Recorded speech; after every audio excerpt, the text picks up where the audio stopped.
for sure, and this channel is all about the narcissistic personality disorder, to give you more understanding of the kinds of people you might be dealing with in your life and ways to recover and how to handle those that you can't go no contact with.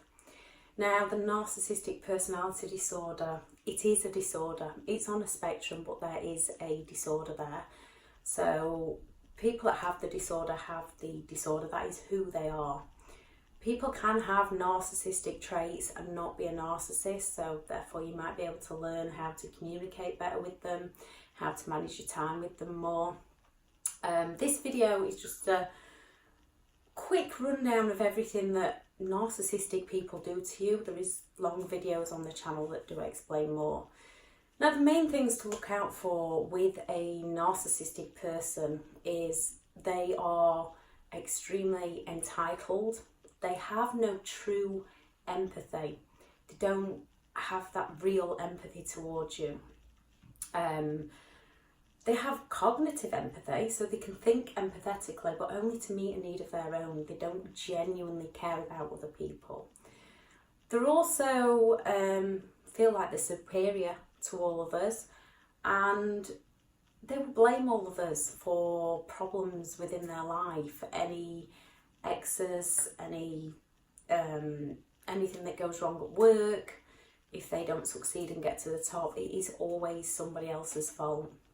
Now, a narcissist can be anyone in your life. They can be a family member, they can be a friend, they can be a boss, they can be a work colleague, they can be an intimate partner, and the effects that it has on you can still be the same as a relationship with a parent or a relationship with a partner. And how it all starts is with the idolization phase.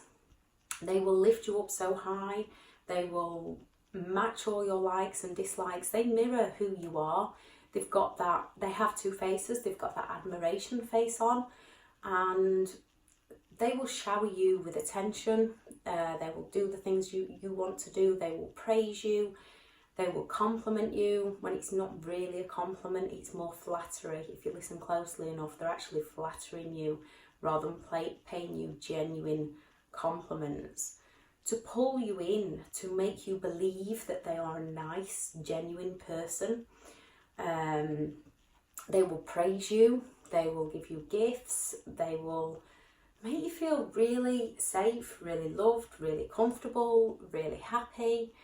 And then as soon as you step out of line, the jealousy and the envy face comes out. They are extremely jealous people because they do feel like they're entitled.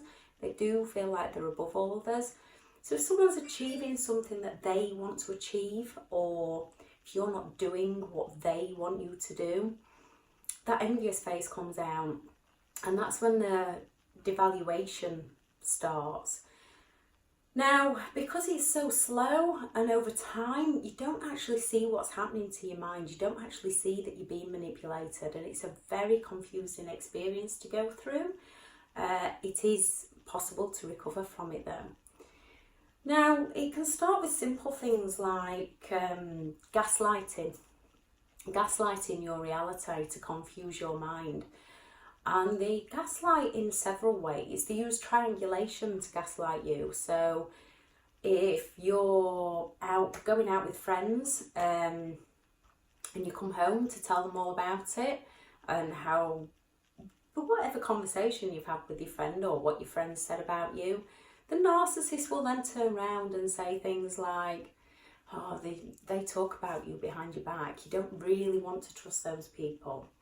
Or if it's your boss, they'll be telling you things that your work colleagues have said about you in a negative way to divide and conquer people. They will at the same time put you on a pedestal to those work colleagues so that those work colleagues work harder to get the admiration that you're getting, just to bring you down if you don't conform to their demands at that time.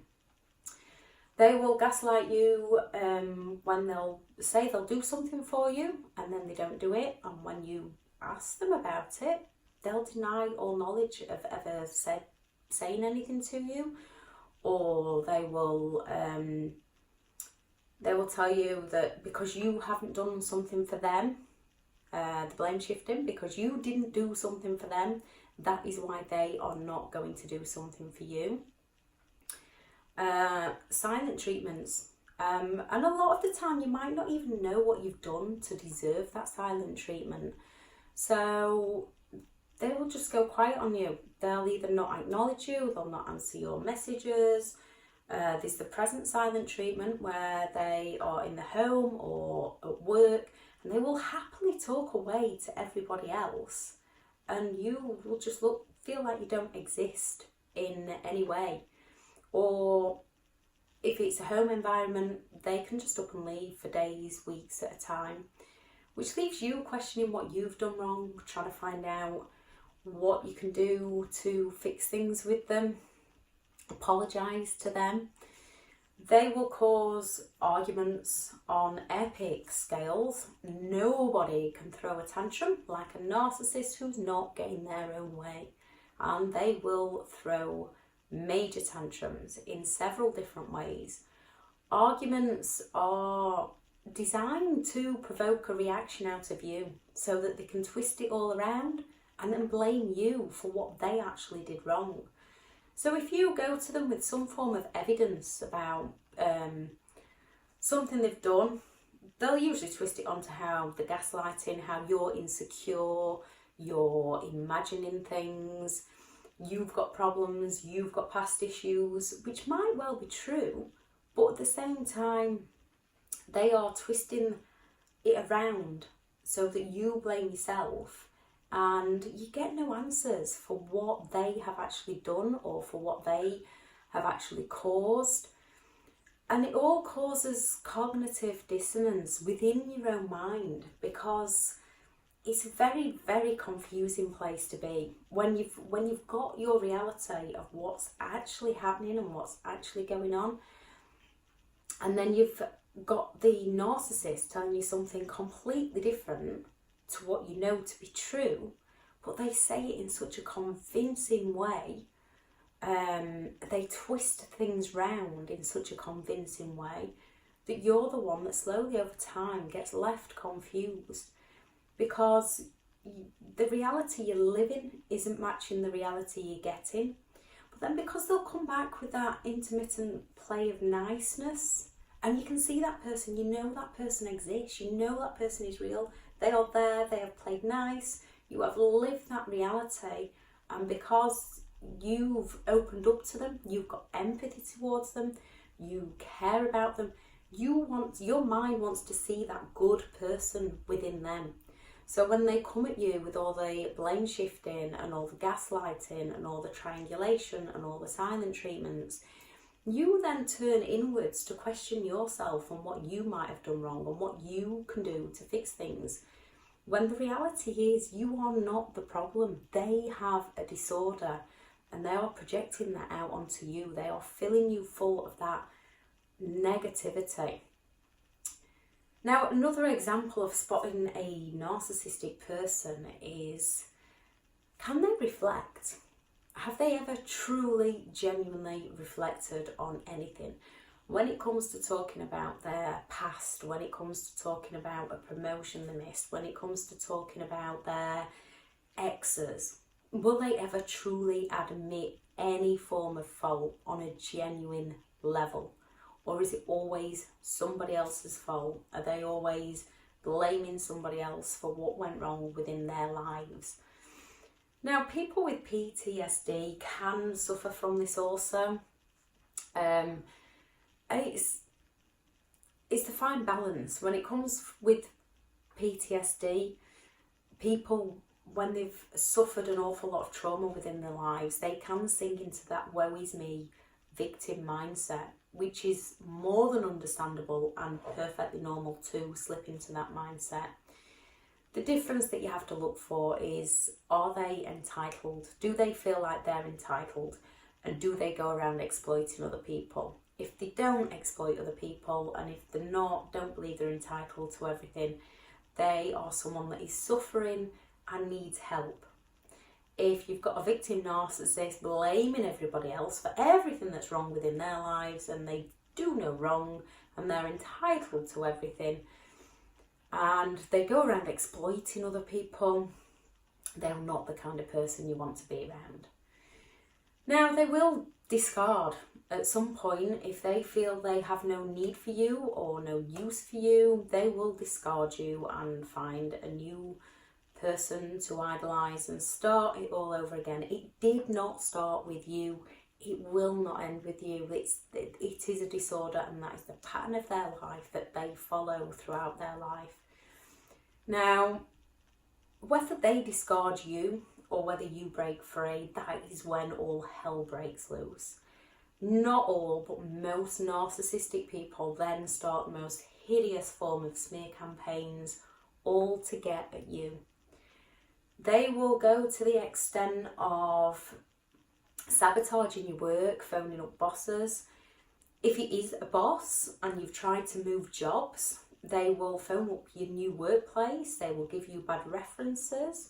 If it's an ex-partner, they will smear your name to anybody and everybody that will listen. They will infect the children's minds with rubbish, all just to get at you, all to hit those emotions and hit them hard and hit it where it hurts.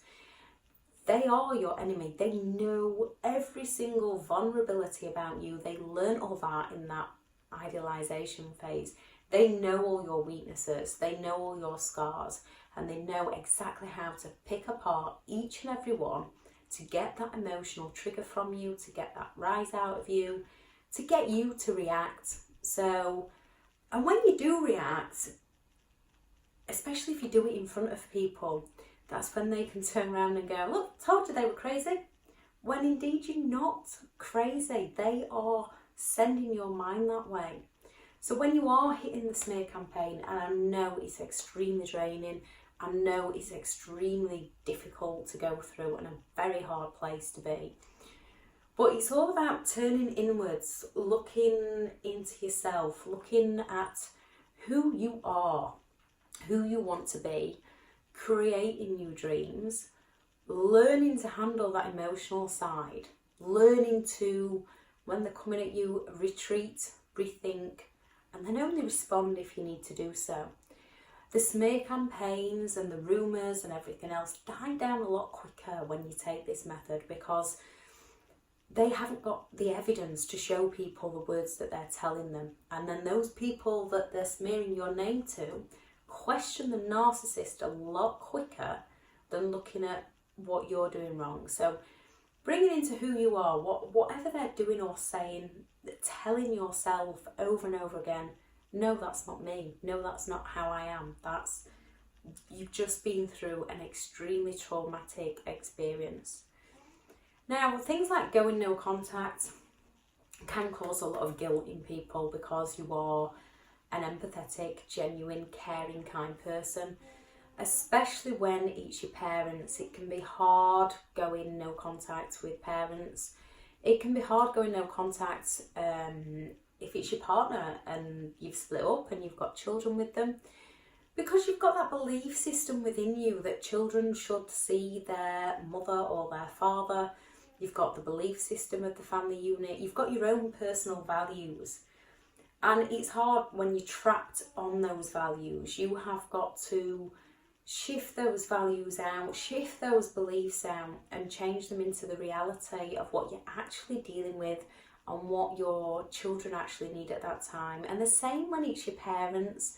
You've got to realise that they don't help you. They don't serve you in any way. And it doesn't matter about judgment from other people here. Good people will understand you. Good people know who you are. So you've got to lose that fear of that judgment. Step over the fear. When you step over the fear, when you remove the guilt, life becomes a lot happier for you. Now, there's a few things that you can do here to help you recover and help you tune back into yourself.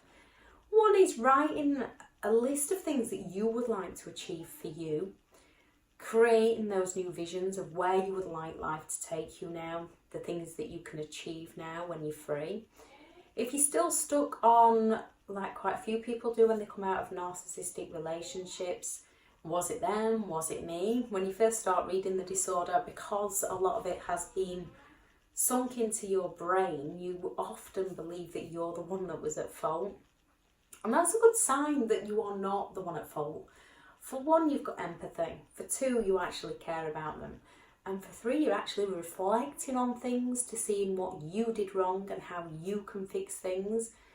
Narcissists don't do that. The only time they will reflect is on a temporary basis if it meets a need of their own. And then usually comes the false apology of, I'm sorry, but if you hadn't have done this, then I wouldn't have done that. Or, well, can you not remember the time I did this for you? Which was probably years ago, or something quite irrelevant. So write down a list of what good things they actually ever truly did for you on a genuine basis. And then writing a list of all the things they did to hurt you. And that, when you sit and look at that list, you'll realise that these are the kind of people you need to stay away from to have a much happier life for you. And then for you, it is hard when you've been invalidated, when you've been put down, when you've been told that you're not good enough, you're not worthy, you're not capable of that, you'll never be loved, you'll never be happy, you'll never be successful. When they are constantly coming at you, excuse me, either subtly or obviously, either covertly or overtly, with all those negative words that are just getting drilled into your mind over time, it's hard to see yourself again for who you truly are, because it's usually happened over a long period of time, especially if it was your parent. It's happened since childhood, so you don't actually know any different. So you need to sit down and write an accurate list on all your good traits, all the good things. And if you're still questioning yourself, then write a list of what have you actually done bad in the world? What have you actually done so terrible? Now, I'm not talking about mistakes. We all make mistakes. Mistakes happen. That's a part of life. It's a part of the learning journey. Most often when you made that mistake, you had good intentions. That doesn't count. I mean, when you've purposely done something bad and there'll be nothing there. Yet the positive, the good traits about you, there'll be a list full of them. And then again with your mindset, reprogramming that mindset, you've got to write down all the bad negative thoughts that other people have put into your mind that you are now thinking about for yourself, and treating yourself in that way because it's been programmed into your subconscious. So now you've got to bring your subconscious out and write down all those things that your subconscious is telling you. And then next to it, you need to write down all the good things about you.